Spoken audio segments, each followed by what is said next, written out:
Welcome to the only patient advocate podcast you'll ever need. In this podcast, you'll learn how to advocate for yourself and your family, and where to turn when if that becomes overwhelming. Now, here's your host, Joyce Schulz-Killian, registered nurse and owner of At Your Request Patient Advocate, LLC. She is your private patient advocate. Here at your request to communicate, educate, and advocate with and for you.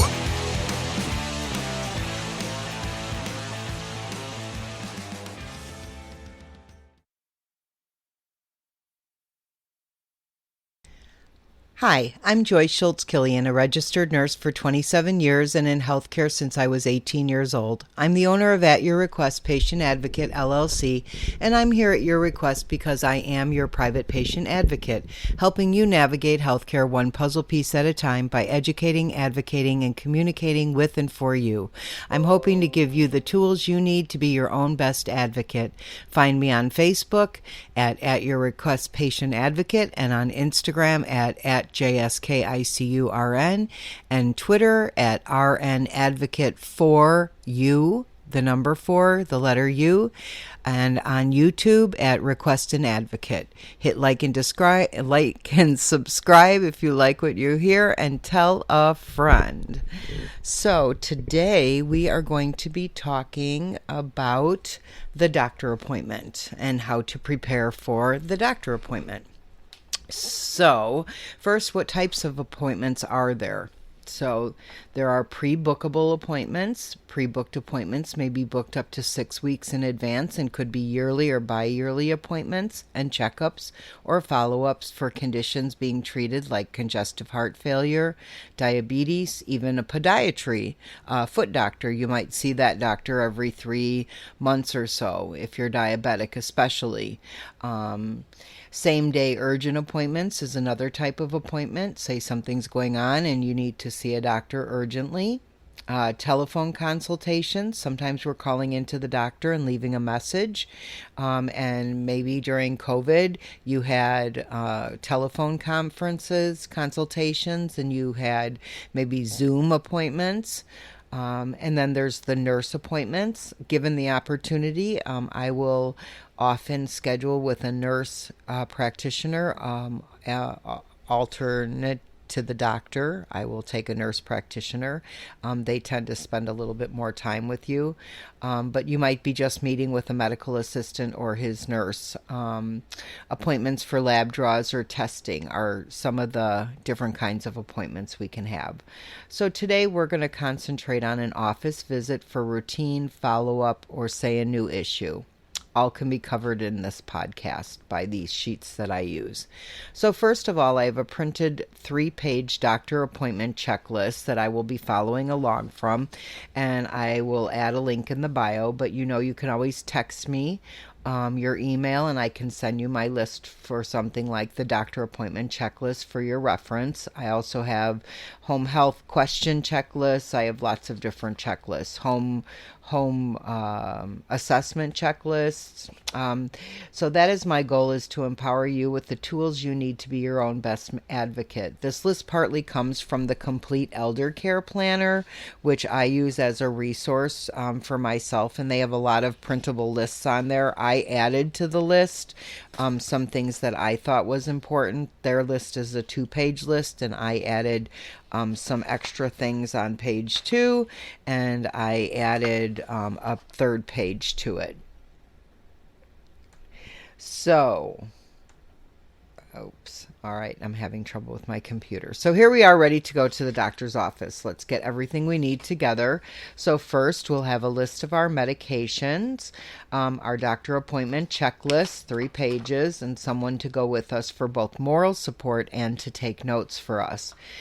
We can't be expected to remember everything, can we? You can also bring your medications with you and not a list if you feel more comfortable doing that. Bring supplements. Make sure that the doctor is aware of all the supplements you're taking, over-the-counter medications too, because there can be interactions. List all of your medications, especially if you see different doctors, and you're going to want everybody to be on the same page. So on the first page of my doctor appointment checklist is all information that can be filled out prior to going.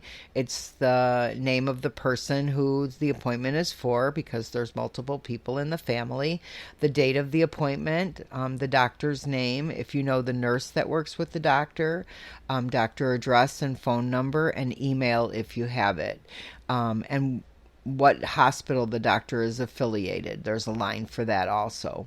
Also be prepared, always be prepared before the appointment.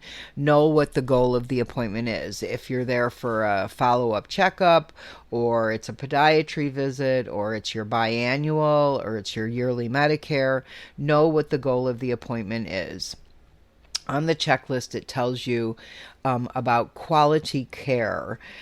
So it says always, and that says always ask what unfamiliar words mean. Keep asking questions until what is being said is understood. Repeat what the doctor tells you, but in your own words to uncover any misunderstandings. Ask for copies of medical records, charts, and test results while you are there. This way you don't have to go down to medical records and get them. They can just make a copy now. You should also be getting a summary of your visit at the end of the visit, which should be a great recap of what the doctor covered in your visit today. Your vital signs will be on there, any important things or tests that need to happen. And then it should show your follow-up appointment. It should kind of show a recap of what was talked about today, with a summary on there, and then extra, if there's any extra education that you need, that'll be attached too. So if you're there and a surgery is being recommended, ask if there is a choice in hospitals, and ask about costs if there is a concern for any of the tests or any procedures the doctor is talking about. You have a right to know the costs to compare. That is one of your rights for health care. The government now is saying that costs need to be disclosed. These are the questions you should be asking if there's a new illness involved. Does this illness have a name? What caused this illness? Say the doctor says you now have a new condition. You have congestive heart failure. Does the doctor personally have experience treating this illness, or will he or she be recommending a specialist? What are the treatment options and related risks? Is this illness or pain likely to go away, get worse, or reoccur if I don't take treatment, or if I do take treatment?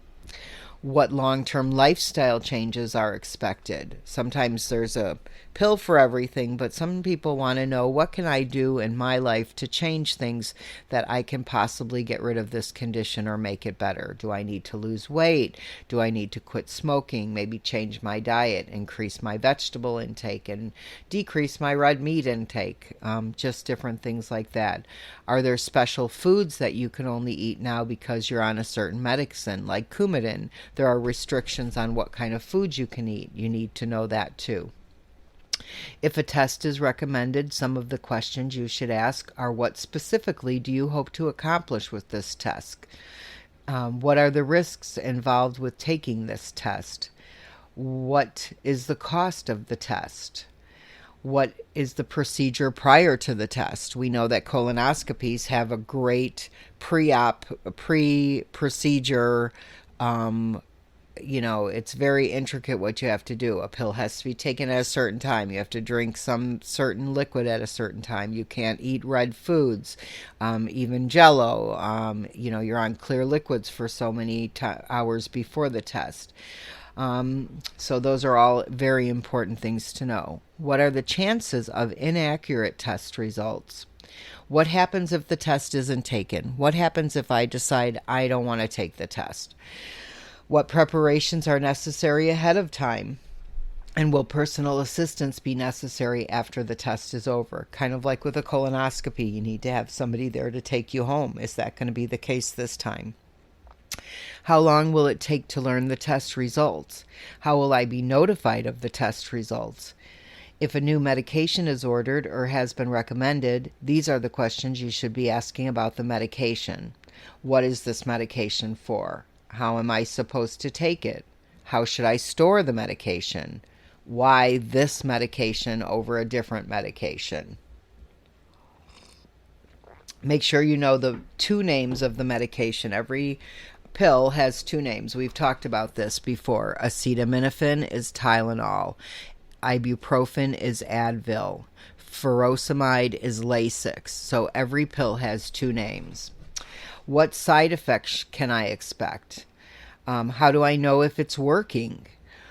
Does this affect the over-the-counter medications I take or any of my other pills? What do I do if I miss a dose? Are there an alternative treatment or medicine besides this one? Is there things I can do to change my lifestyle that maybe will ultimately get me off of this new pill, this new medicine you want me to take? Page 3 of my medical doctor appointment list is taking notes during the visit. It's a list of things you might want to write down, like what the doctor said. There's an area for that. I have a line that's a line says new, then line says diagnosis, disease, condition, and there's a box and it says my doctor wants me to start or change the following medications. It's like a tablet.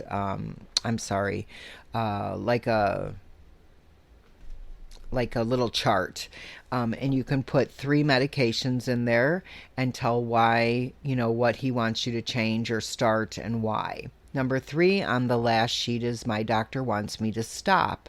And then the list says medication, smoking, a certain food, alcohol, etc. can be put there. These are for things that you're talking to your doctor about lifestyle changes possibly and new medications. Number 4 is my doctor wants me to start and then a line. Something can be put on the line like exercise, special diet, treatment therapy. Number 5 on my last page of my doctor appointment checklist is my doctor wants me to see a specialist. This would be where you could put the new doctor's phone number and when you're supposed to see the specialist, like in 2 weeks or in a month or within 3 days, and why you're supposed to see the specialist. And then lastly, there's a spot where any tests were reviewed. Page 3, number 6 is my test today showed, and it has a box with 3 areas where you can put the name of the test, the result in which, and what the doctor's recommendations was. And number 7 are other things the doctor told me, notes and special instructions. And there's a large area to write that. Number 8 is my doctor wants me to come back or call back on whatever day, so things that are redundant. Again, I put 2 lists together to make the most comprehensive of all lists for doctor appointments, and added my own things that I thought were important, especially about medications. Sometimes when you get generic lists off of the computer, they're done by generic people that don't have medical backgrounds. So being a nurse with a medical background, I have some other questions that I ask about things that I added to the list. So this list does come from Chapter 12 of the Complete Elder Care Planner, and then I added to it, and I've added a 3rd page to it. But I always give credit where credit is due. So I'm going to reiterate, when you're in the doctor's office, make sure if you're unfamiliar with what words he or she are using, or if they're using abbreviations, you want them to explain what they mean. Say, I don't know what a CT is, or I don't know what CHF means, or I don't know what that means. Can you explain that to me? And again, say it back to them so that your understanding is what they are really meaning for you to understand. Keep asking questions until what is being said is understood by you or the person with you. That's why it's always good to repeat what the doctor tells you in your own words. Well, doc, you're telling me I need to quit smoking because I have cardiopulmonary disease. Um, Always be honest with your doctor. Trust me, they've heard it all. So don't be embarrassed about a condition or symptom that you are having. They can't help you if they don't know about it. And if you can't be honest with your doctor, then they may not be able to treat you correctly. Again, it's always important to try to bring somebody with you in case you miss something and they can be taking notes. You can always ask the doctor if you can tape the conversation, especially if he's offering some really important medical advice or a new treatment plan is being discussed. A lot of times they will. You should be proactive during your appointment, preparing in advance for the appointment would be good, knowing what's to be expected, and if there are labs to be drawn, bringing your medications, asking a lot of questions while you're at the doctor appointment. He's getting paid there to be there for you. If something doesn't mesh or you're getting a bad vibe from the doctor, you can always ask for a second opinion or seek a new provider, and I can help you with that. And my last successful tip for having a good doctor appointment is you can always work with a private patient advocate. Thanks again. On that note, I would like to say thank you all for listening. And if you like what you hear, please hit like and subscribe and tell your friends. I would like to thank everyone who has helped me to take this plunge into this podcast and with all of my dreams I've had in the past 8 years. Remember, I am your private patient advocate, and I'm here at your request to help you navigate the healthcare system one puzzle piece at a time by educating, advocating, and communicating with and for you.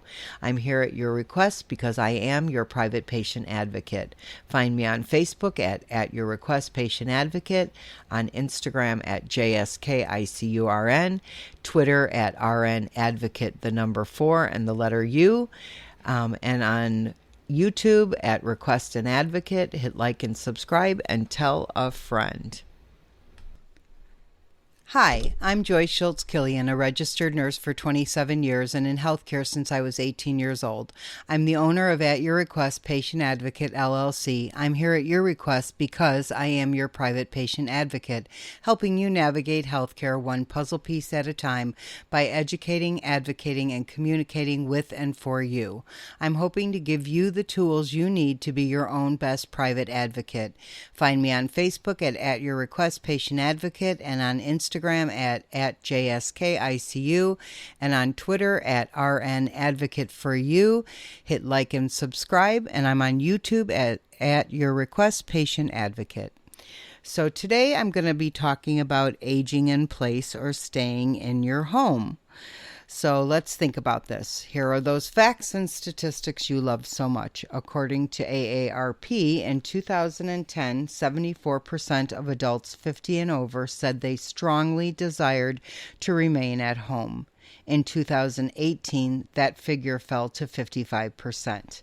The overall desire to age in place, which includes people who say they somewhat agree, in quotes, dropped from 86% at the start of the decade to 76% in 2018. Remember, 10,000 baby boomers are turning 65 every day. Every day. 10,000 baby boomers. 10,000 people turning 65 that have to decide whether they want to stay in their home or move. You wonder why those places popping up all over the place are being filled up, assisted living communities, independent living communities, they are being filled up. If you want to stay in your home for as long as possible, you need to plan and prepare. You should aspire to more than just living in just the same home. You should want to stay there safely and independently. You should stay there only if you can maintain a desirable quality of life at a reasonable cost. Sometimes the home improvements needed can be costly. If somebody ends up in a wheelchair or with other health issues that require adaptive equipment, the cost can be astronomical to modify a home. First of all, let's look at the financial piece. Some people think it's naturally cheaper to stay in their homes for the long term, but it can be costly also. Let's do this on paper so you can see the costs and be honest about it too. There are one-time fees to sell your home, and there are one-time fees accrued to move into a senior community. Plus, there is all that stuff you have and what to do with it. Sometimes just the thought of that is enough to make you not want to move. The truth is, though, at some point you are going to have to decide what to do with all that stuff, even if you do stay in your home, because at some point someone will be left with that duty. It may as well be you while you are alive and know the value of things. Back to the weighing the finances on paper. Yes, your home might be paid for, but there are continuing expenses that people overlook. Long-term expenses like maintenance, repairs, upgrades needed to maintain a home's value. If in the function of your home is likely one of your most valuable assets. It's something that all of us, it's probably the biggest piece of something that we own. The largest amount of something that we own is our home value. You should want that value to be there if you ever need the equity or to leave as a legacy for your heirs. My goal in life is to spend every last dime I have and to my last check should bounce. So, and I'm getting rid of all of my stuff so that my children don't have to. I'm doing it before it comes to the point where they would have to do that. So I'm offering it to them and I'm getting rid of it. You certainly don't want to leave junk behind after you die. I don't. Also remember that as you age, you may not be able to do repairs, cleaning, cooking, and you may even require personal assistance. Those increase the cost of staying at home also. Then there's the real estate taxes that are likely to increase every year. All things to consider while wanting to stay in your home. If there's association fees, you need to take those into consideration. And what you pay for lighting, electricity, gas, water, all those things need to be taken into consideration too, because in a community, those things are all included, as well as internet, your phone, your car, all those things that you would need to keep up and maintain if you had a home. The cost of staying at home sometimes isn't cheaper than going into a community and needs to be evaluated on a regular basis, not just once and then be done with it. And remember, things change with time, people change, conditions change. It is best to review every year or as a major, possibly medical change occurs. If there are medical changes, then it's time to reassess whether the ability to stay at home is still feasible. Other aspects of staying in your home are considering the social aspect. Where are your friends? A major problem for seniors is social isolation. Lack of personal contact leads to depression and loneliness, and it is proven fact that people deteriorate faster both mentally and physically when their social connections are reduced. Let me repeat that. It's a proven fact that people deteriorate faster both mentally and physically when their social connections are reduced. Also, other people aren't able to look at them or see them. So a condition might be changing that somebody isn't noticing. Older people who are active socially tend to be happier and healthier and live longer. So things to consider if you want to age in place is where are these friends and neighbors? Will they be here when you need them? Are they close to you now? How close are you actually to them? Will they be close to you as the years go on? As conditions progress, there may be a time when you may not be able to drive any longer. So think about the length of time and the effort it takes to get to places and to these social connections that you have. Even if you are still able to drive, maybe you won't be able to drive at night because of limited vision. Will you still be able to keep up with your social connections then? One of the advantages of being in the community is that you never have to leave the building to have a social encounter. You have your own independent living or assisted living apartment in a community, and the social aspect is planned for you throughout the day, all day long. There are also many activities in a community, kind of like a cruise ship. If you've ever been, there's always something going on somewhere that could be of interest to you. And then there's resident council. You could be on the resident council. There's different groups that form in these communities that serve to help the communities plan and do things better. You could be part of that. Lots of these communities also plan for outings and day trips to libraries, local shopping malls, restaurants, and even concert and musical events. Let's talk about planning for that transition to more help. So say your driving is limited at some point. Who will help you? Your children, maybe on days when they aren't playing taxi to a car full of kids going from practice to practice. Who will get you to your medical appointments, grocery shopping, or just a day of errands? Caregivers are available, but that is another added expense, so put it on the paper.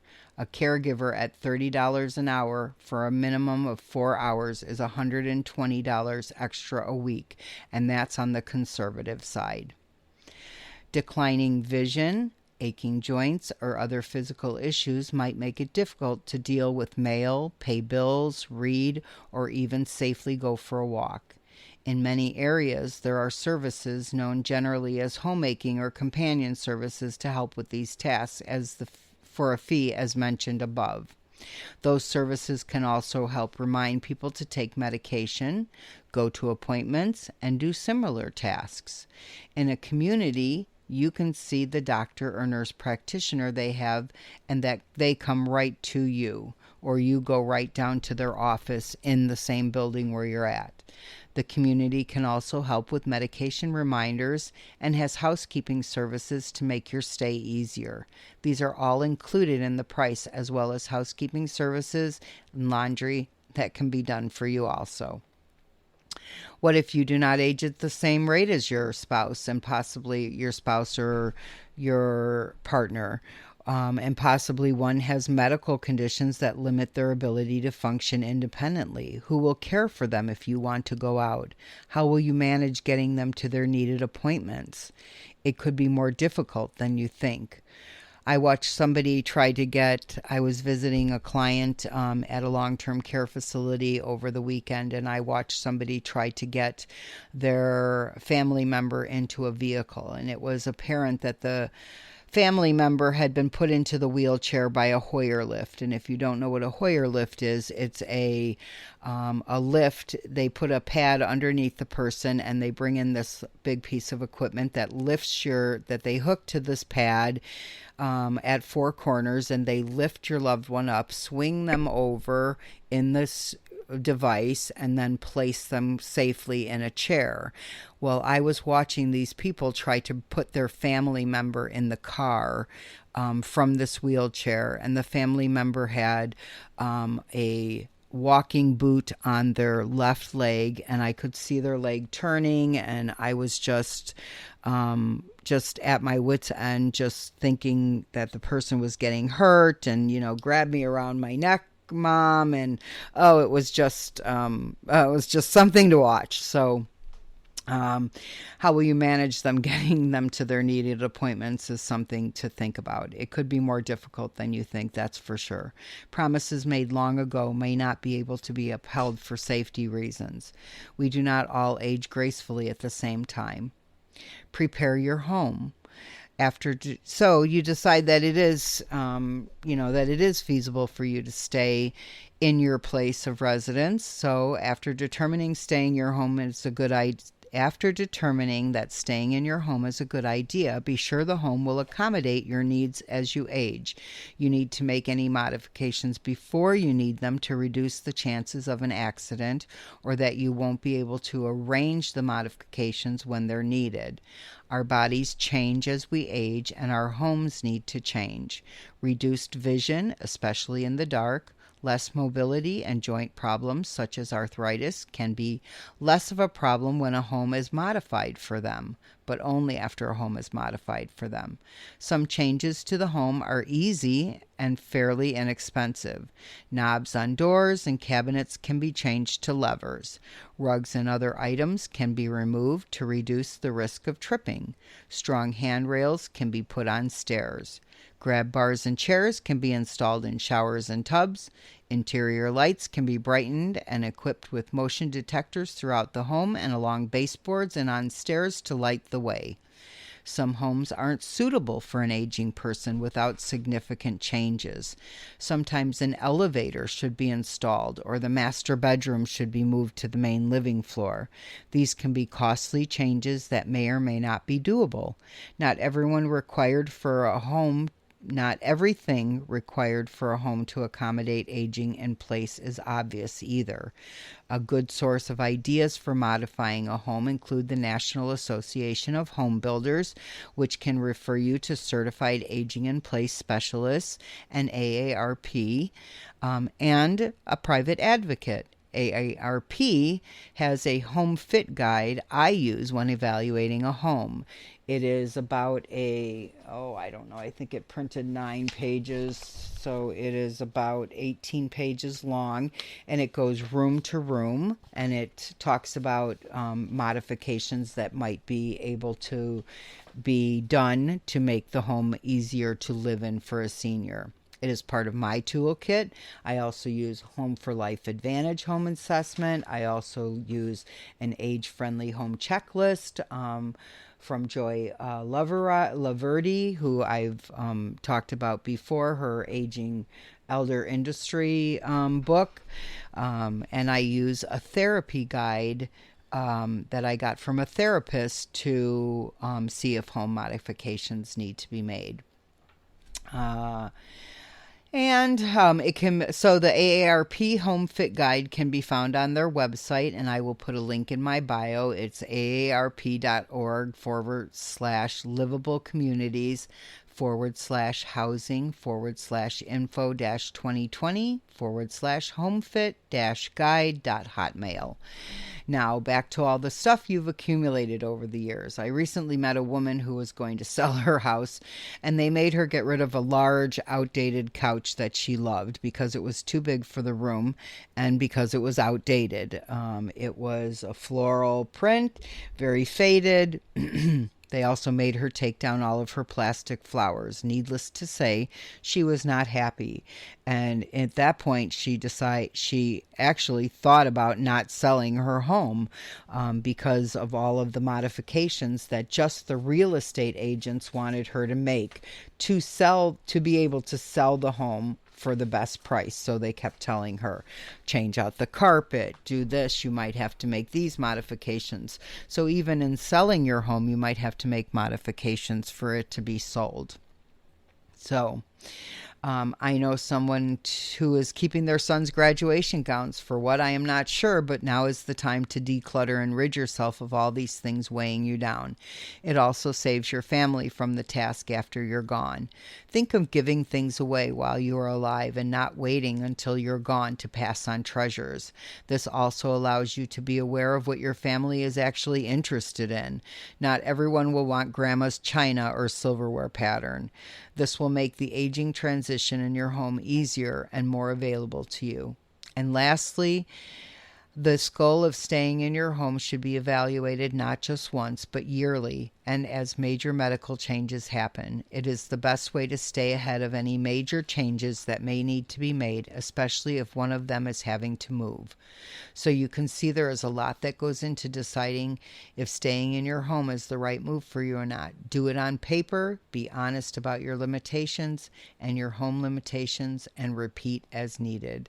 And of course, with everything I do say, if at all you have any questions, you can always text me at 847-809-1214 or email me at joycern, the @ and then my business name at yourrequestpatientadvocate.net. I'm here for you. I will put a link in the bio of the Home Fit Guide from AARP and a link to my webpage. You can always hire a private advocate. We're always willing to help. Thanks. And on that note, I would like to thank all of you for listening. If you like what you hear, please hit like and subscribe and tell your friends. I would like to thank everyone who helped me take the plunge into this podcast and with all my dreams I've had in the past 8 years.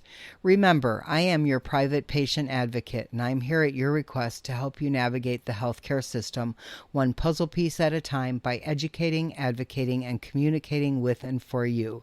I'm here at your request because I am your your private patient advocate. Find me on Facebook at Your Request Patient Advocate, and on Instagram at JSKICURN, and Twitter at RN Advocate for You, and on YouTube at Your Request Patient Advocate. Hit like and subscribe, and tell a friend if you like what you hear. Thanks, and have a great day.